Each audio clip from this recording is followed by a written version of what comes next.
At 74 years old, Sammo Hung is still asked the exact same question at nearly every convention, every red carpet, and every retrospective screening he attends. What was it actually like standing next to Bruce Lee when the cameras stopped rolling? For most of his career, Sammo kept his answers short. He would smile, offer a polite sentence or two, and steer the conversation toward whatever project he was currently promoting. He treated those memories like something private, something too personal to hand over to strangers with microphones. But in recent years, as fewer and fewer people remain who actually shared a set with Bruce Lee, Sammo has started opening up in a way he never used to. And what he has described paints a picture that is far removed from the version of their relationship that fans have been repeating online for decades. If you have spent any real time in the corners of the internet where old martial arts films get discussed frame by frame, you have almost certainly run into a very specific and very persistent story.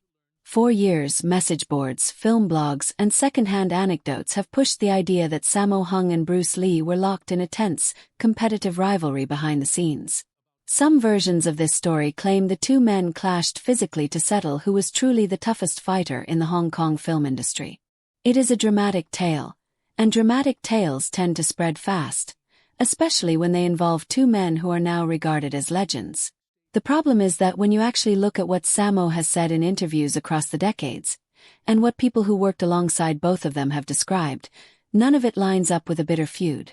What actually existed between these two men was something closer to mutual fascination, professional respect, and a friendship built on shared obsession with the craft of movement. To understand how unlikely that friendship was, you have to look at where each man actually came from because their early lives could not have been more different. Sammo Hung was born in Hong Kong in 1952 and entered a Peking opera school, the China Drama Academy, as a young child. That kind of training was brutal by modern standards. Students woke before sunrise, spent entire days practicing acrobatics, stage combat, and traditional opera performance, and lived under an extremely strict master who demanded total discipline. It was less like a normal school and more like an apprenticeship carved out of hardship.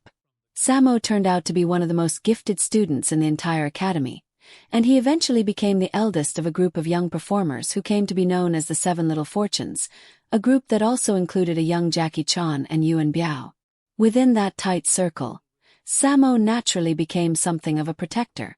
Classmates have described him as the one who looked out for the younger kids, sharing food and covering for them when they made mistakes during grueling rehearsals. That environment shaped him into someone who was confident, physically fearless, and deeply loyal once he trusted somebody. Bruce Lee's childhood, on the other hand, was defined by restlessness rather than rigid structure. Born in San Francisco but raised primarily in Hong Kong, Lee grew up with a stubborn, combative streak that got him into real trouble on the street. He ran with local youths, got into physical confrontations, and eventually found himself in enough hot water that his parents decided he needed formal discipline.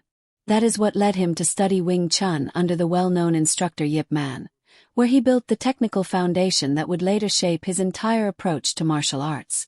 Even that training could not fully settle him down, and his family eventually sent him to the United States, hoping a fresh start abroad would give him direction.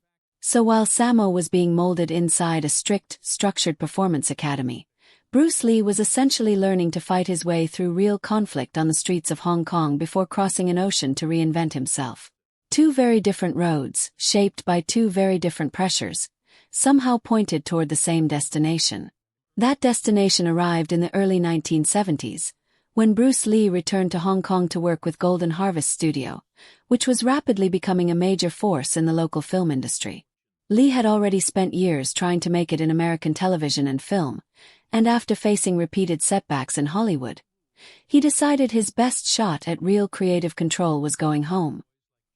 He starred in a string of films for Golden Harvest that turned him into a national phenomenon almost overnight, including the movie many consider his breakout as a full-fledged star, Fist of Fury, released in 1972. At the very same time, Sammo Hung was already carving out his own reputation on set, not as an actor chasing fame but as a hard-working stuntman and an increasingly respected fight choreographer.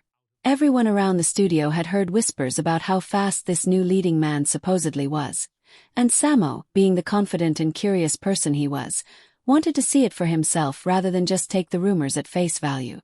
During downtime on set, and Sammo asked Lee directly whether the stories about his speed were actually true. Instead of getting defensive or brushing off the question, Lee reportedly grinned and offered to show him. What followed became one of those small moments that ends up defining an entire relationship. Lee threw a kick that stopped just inches from Sammo's face before Sammo even had a real chance to react. Sammo has described being genuinely stunned, not out of fear, but out of pure respect for a level of speed he had never encountered before, even after years of intense physical training himself. Rather than letting his ego get bruised by the demonstration, Sammo reacted with admiration. That single interaction set the tone for everything that came after. Instead of viewing each other as rivals competing for the same spotlight, they became two serious students of movement who genuinely wanted to learn from one another. According to accounts Sammo has shared over the years, the two of them ended up talking that mutual curiosity showed up again in one of the more charming stories connected to their friendship,